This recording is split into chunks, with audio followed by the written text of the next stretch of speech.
Slow ahead. I can go slow ahead. Come on down and chum some of this shit.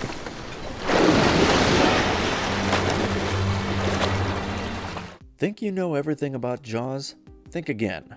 This movie that made you afraid to go back in the water has more behind-the-scenes chaos than a feeding frenzy. We're talking drunk actors, sinking sharks, equipment failures that would make a mechanic weep, and a director who literally ran away from his own set like it was cursed. These 20 facts will make you question how this masterpiece even got made, and wonder if it was all just one massive, beautiful accident. "You're gonna need a bigger boat" was one of the most quoted lines in cinema history, referenced in everything from action movies to corporate presentations, and was completely ad-libbed by Roy Scheider.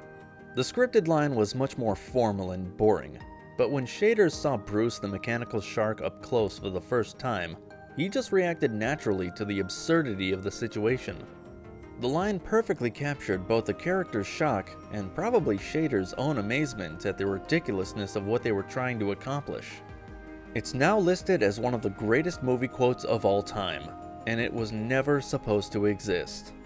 So here's a brilliant idea. Steven Spielberg actually considered filming with real great whites, because nothing says safe working environment like putting your actors in chum-filled water with actual apex predators. The plan involved caging divers and hoping the sharks would be cooperative actors. Spoiler alert, sharks don't take direction well. Fortunately, someone convinced him that maybe not killing his cast was a better career move. Instead, they went with mechanical sharks, which, as we'll discover, came with their own special brand of chaos.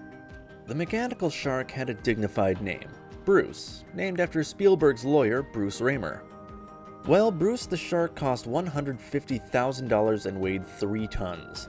This thing broke down more often than a 1970s British sports car, constantly malfunctioning due to salt water corroding its internal mechanisms.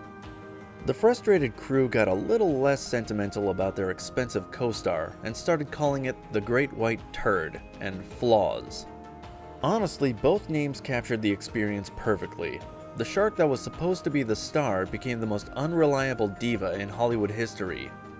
Roy Scheider wasn't anyone's first choice for Chief Brody, or even their second or third. Charlton Heston passed on it. Jeff Bridges said no thanks. Multiple other actors looked at this script about a mechanical shark terrorizing a beach town and basically said, "Nah, I'm good." Scheider only took the role because he was contractually obligated to Universal after backing out of The Deer Hunter. Sometimes career-defining roles happen because you literally have no other choice. Their loss became cinema history, but you've got to wonder what alternate universe we'd be living in with Charlton Heston delivering, "You're gonna need a bigger boat." Here's a fun fact. You don't actually see Bruce the Shark in full until 1 hour and 21 minutes into the movie. Most horror movies would show their monster in the first 10 minutes. But Jaws makes you wait through almost the entire runtime. Talk about playing hard to get.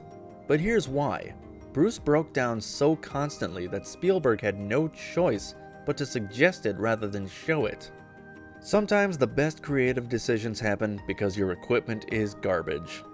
Hey, if you're loving these behind-the-scenes disasters and the fact that one of cinema's greatest films was held together with duct tape and a prayer, make sure to hit that subscribe button and the notification bell. Trust me, we've got way more cinematic chaos coming your way, and this is just the tip of the iceberg.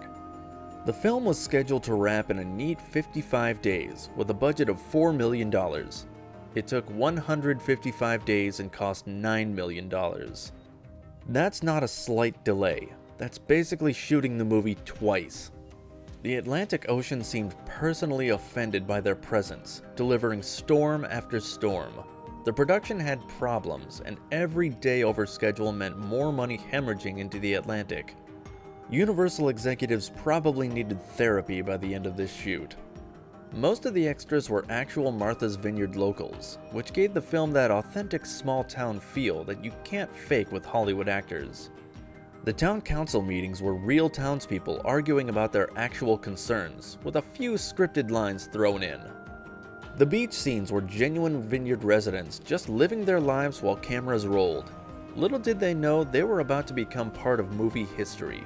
These innocent islanders had no idea they were signing up to have their quiet community become synonymous with terror for the next 50 years. Robert Shaw was allegedly drunk during several scenes, most notably during that haunting Indianapolis speech where he talks about surviving the shark-infested waters after the USS Indianapolis sinking. Shaw struggled with the lengthy monologue and apparently needed liquid courage to get through it. Whether that added authenticity to his performance or just made it more genuine sailor behavior is up for debate. But it certainly explains the raw, haunting intensity he brought to the role. Shaw also reportedly kept a flask on set and would occasionally disappear for character research at local bars. That opening attack scene with Chrissy Watkins felt terrifyingly real, because Susan Backlini, the stunt woman, was literally being yanked around underwater by ropes attached to her legs, with no idea when the tugging would start. Spielberg wanted genuine terror, so he didn't tell her when the pulls would happen. She's genuinely gasping and struggling because she was actually being dragged through the ocean at night by invisible forces. No CGI magic and no comfortable studio tank. The screams you hear are completely real. Backlini later said it was one of the most terrifying experiences of her career, which is exactly what Spielberg was going for. By the final days of shooting, Spielberg was so paranoid that his increasingly frustrated crew wanted to throw him overboard that he literally stayed away from the set. He'd give directions from shore or through assistants rather than risk getting close to the water where his mutinous crew might decide to give him a personal shark experience. Can you blame him? After 100 extra days of mechanical shark disasters, weather delays, and budget overruns, the crew was probably fantasizing about creative ways to use their director as chum.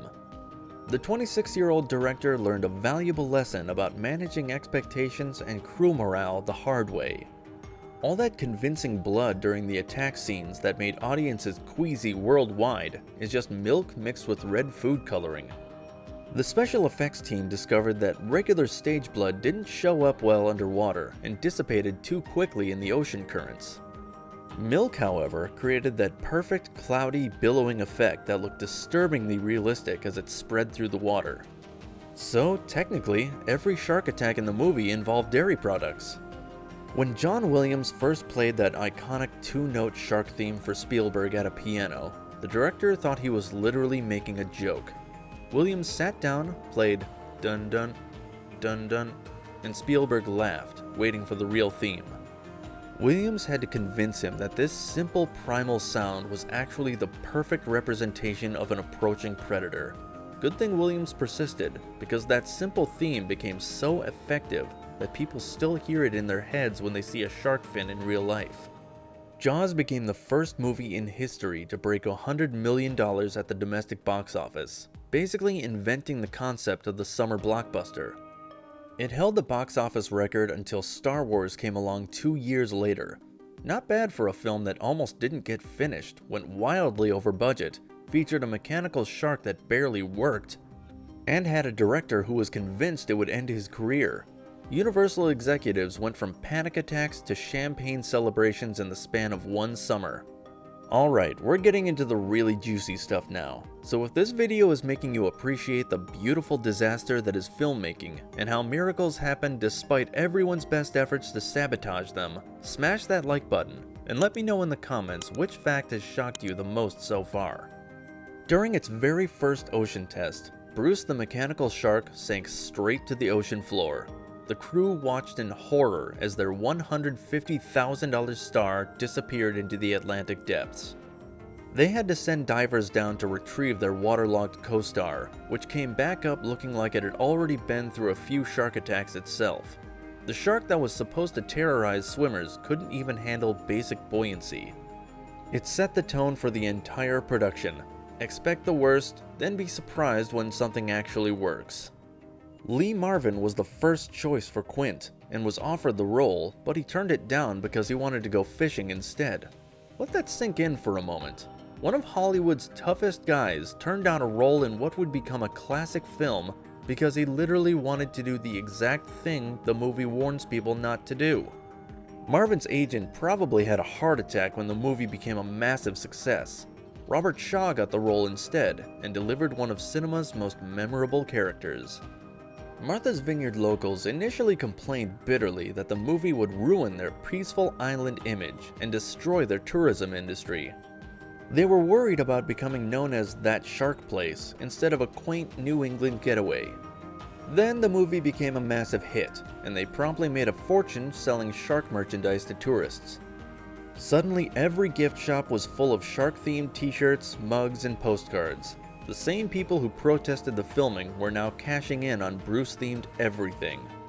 That dramatic collapsing pier scene where the dock falls apart under the shark's attack nearly drowned the stuntman for real. The pier was rigged to collapse on cue, but something went wrong with the timing, and the stuntman got trapped underwater beneath the debris. Crew members had to dive in to rescue him while cameras kept rolling. He came up gasping and probably questioning his career choices. But hey, they got the shot.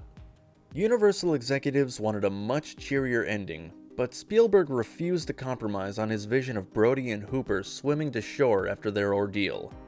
Thank God Spielberg held his ground, because nothing ruins a killer shark movie like unnecessary optimism and feel-good messaging. Sometimes the best endings are the ones that don't try to make everyone happy. The final image of two exhausted survivors swimming toward shore is perfect in its simplicity and relief. Richard Dreyfuss and Robert Shaw genuinely can't stand each other off camera, and their mutual dislike created perfect on-screen tension between Hooper and Quint.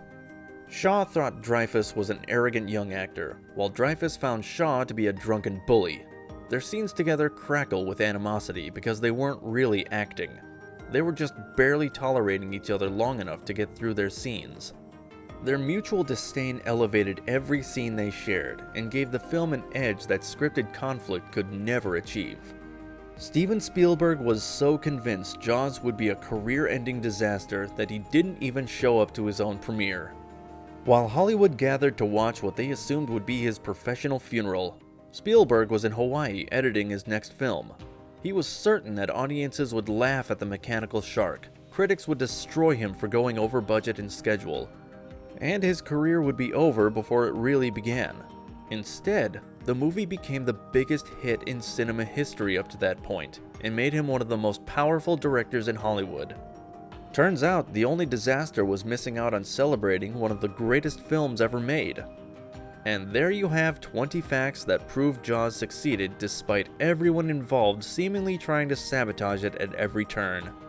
If you enjoyed diving into this cinematic chaos, make sure to subscribe for more behind-the-scenes disasters. Hit that like button.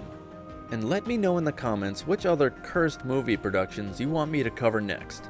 Until then, maybe think twice before going swimming.